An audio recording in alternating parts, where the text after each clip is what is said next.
Method. क्या होता है मेथड? मेथड का मतलब होता है तरीका, काम करने का तरीका, काम करने का प्रोसेस। प्रोसेस क्या है? तरीका क्या है काम करने का। ओके, तो चलिए डिटेल में एक बार समझते हैं। A method is a prescribed process in which a particular operation और any activity is perform. Method क्या है? एक प्रिस्क्राइब्ड प्रोसेस, एक तरीका है जिसके तहत कोई भी ऑपरेशन, कोई भी पर्टिकुलर ऑपरेशन या कोई भी एक्टिविटी परफॉर्म की जाती है।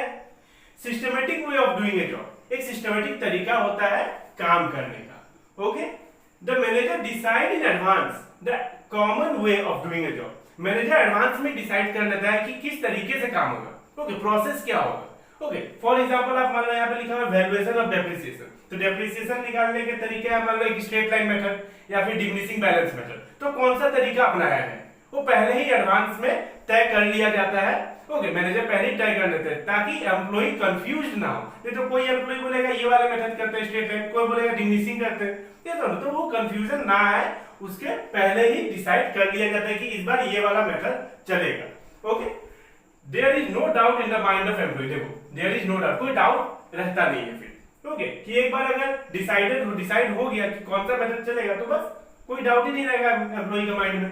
ये समझो, if the common way of doing job is not decided, अगर ये common way of doing job मतलब काम करने का तरीका सबके लिए एक होना चाहिए, ये समझो, अगर वो डिसाइड नहीं रहा एडवांस में तो then there will be confusion. Yes, confusion होगा, कंपेयर करने में दिक्कत होगा। पिछले बार आपने किया था मान लो डिमिनिशिंग मेथड, इस बार आप कर रहे हो स्ट्रेट लाइन, तो फिर अलग अलग आ जाएगा ना, आंसर अलग आ जाएगा। आप ही सोचो, अगर आपको मान लो करने दिया जाए स्ट्रेट लाइन मेथड से और डिमिनिशिंग वैल्यू मेथड से, ओके, तो क्या होगा? आंसर अलग आएगा, तो कंपेयर कैसे करोगे? ये सुनो, तो ये दिक्कत आ जाती है and comparison will not be possible. For example valuation of depreciation, आप प्रोडक्शन क्रिएट करने का तरीका, आप एक और एग्जांपल लिख सकते हो like CIT, capital intensive technique और लेबर इंटेंसिव टेक्निक, कौन सा तरीका अपनाया जाए प्रोडक्शन करने का, ये सुन लो। या फिर valuation of stock, LIFO, FIFO, ये सुन लो। Last in first out, first in first out. Okay, तो कौन सा तरीका अपनाया जाए? तो मेथड का मतलब होता है सीधी बात तरीका,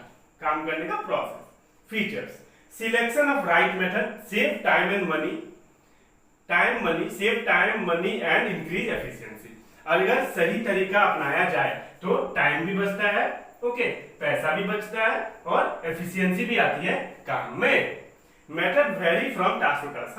अब टास्क अलग अलग टास्क के लिए अलग अलग मेथड होगा, वो तो वेरी करेगा ना अलग अलग टास्क के साथ, ये समझो। सो आई होप आपको मेथड क्लियर हो गया होगा। Next type of plan is rules. क्या होता है रूल्स? सीधी भाषा में बताऊं तो रूल का मतलब होता है नियम।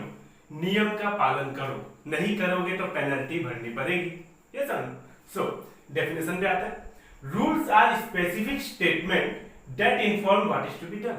एक स्पेसिफिक स्टेटमेंट होता है जो ये बताता है, ये इन्फॉर्म देता है, इंफॉर्मेशन देता है कि क्या करना चाहिए और क्या नहीं करना चाहिए। ओके, डूज एंड डोंट दोनों बताता है। Okay, code of conduct, rules means code of conduct. क्या कोड ऑफ कंडक्ट है? आपके स्कूल के, आपके कॉलेज के क्या कोड ऑफ कंडक्ट आपने सुना होगा। Penalty for not observing rule, अगर आप ऑब्जर्व नहीं करोगे, रूल का पालन नहीं करोगे, नियम का पालन नहीं करोगे तो पेनल्टी भरनी पड़ सकती है। ओके, अगर कोई बंदा, ओके, कोई इंसान मान लो जहां बोर्ड लगाया हुआ है नो स्मोकिंग का, वहां पे स्मोक करेगा तो उसको पेनल्टी भरनी पड़ेगी। ये सुनो, मोस्ट रिजिड, फिक्स्ड रहता है। Okay, for example rule of no smoking in the organisation, एक एग्जाम्पल है कि नो स्मोकिंग का बोर्ड लगा हुआ है ऑर्गेनाइजेशन में और अगर कोई बंदा वहां पे स्मोक करेगा तो उसे पेनल्टी भरनी पड़ेगी। फीचर्स देख लो, कोड ऑफ कंडक्ट और general instruction in any organisation. Code of conduct है, जनरल इंस्ट्रक्शन है कोई भी ऑर्गेनाइजेशन का। Specific what to do and what not to do, do's and don't. Okay, क्या करना है क्या नहीं करना, दोनों ही लिखे रहते हैं। रूल्स आर रिजिड स्टेटमेंट, सीधी बात से फिक्स्ड स्टेटमेंट है, आप चेंज नहीं कर सकते इसको। ओके, आप मॉडिफाई नहीं कर सकते खुद से। Okay, rules aim to guide to human behaviour, ये गाइड देता है, ह्यूमन बिहेवियर को गाइड देता है। मतलब क्या कहते हैं, गाइडलाइन है, मतलब क्या आपको तरीका बताता है। ओके, एक ह्यूमन बिहेव कैसे करना है, कहाँ पे रूल्स लिखा हुआ है तो कैसे बिहेव करोगे। ओके, एक ह्यूमन कैसे बिहेव करेगा। ओके, सो इसके लिए ये गाइडिंग करता है, गाइडलाइन। ओके, तो rules aim to guide to human behaviour. Okay, तो आई होप क्लियर हो गया होगा आपका। Okay, method and rules. Our next type of plan is program। क्या होता है प्रोग्राम, चलिए इसको भी डिस्कस करते हैं। Programs are the combination of objective, policies, procedure and rules. Program क्या है? प्रोग्राम एक कॉम्बिनेशन है किसका?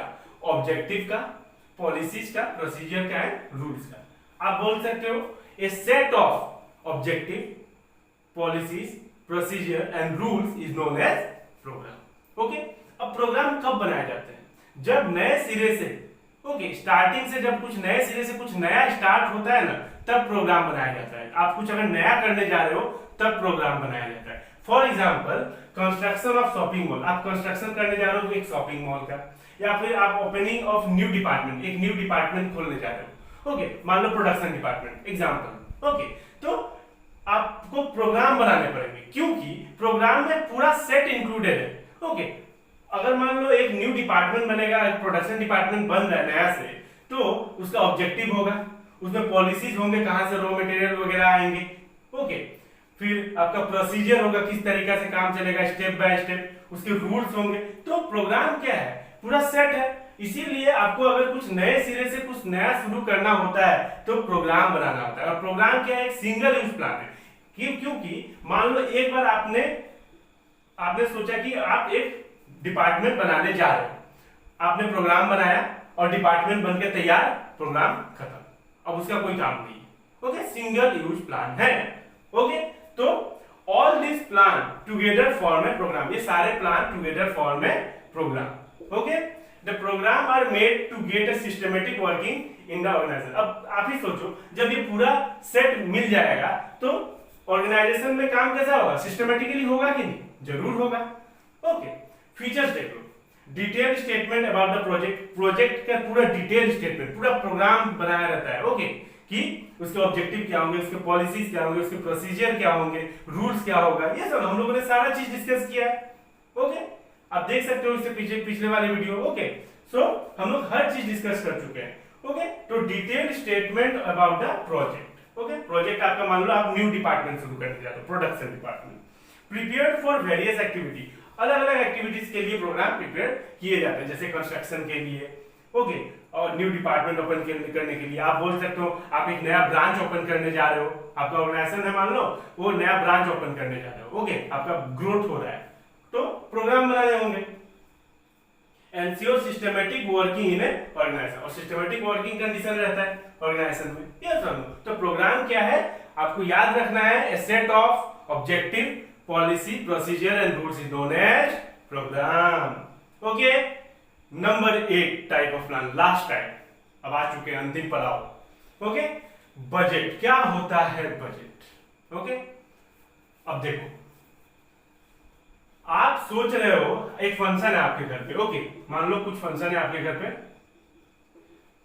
ओके, आप सोच रहे हो फंक्शन में कम से कम खर्चा आने वाला है एक लाख रुपया का। ओके, एग्जांपल ही देना है। ओके, तो 1 लाख रुपया का खर्चा आने वाला है।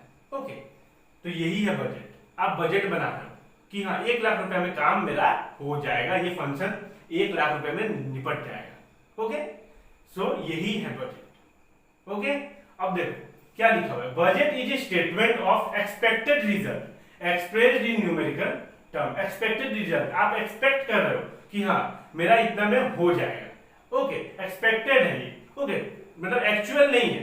ओके, एस्टिमेटेड है। ओके, तो बजट इज ए स्टेटमेंट, एक स्टेटमेंट है, okay, of expected result. Result means क्या होता है? आप बोल सकते हो, अगर आप ऑर्गेनाइजेशन के पॉइंट ऑफ व्यू से देखो तो आप यहाँ पे बोल सकते हो, देखो इसको हटा देते हैं। ओके, इसको भूल जाओ पर के लिए।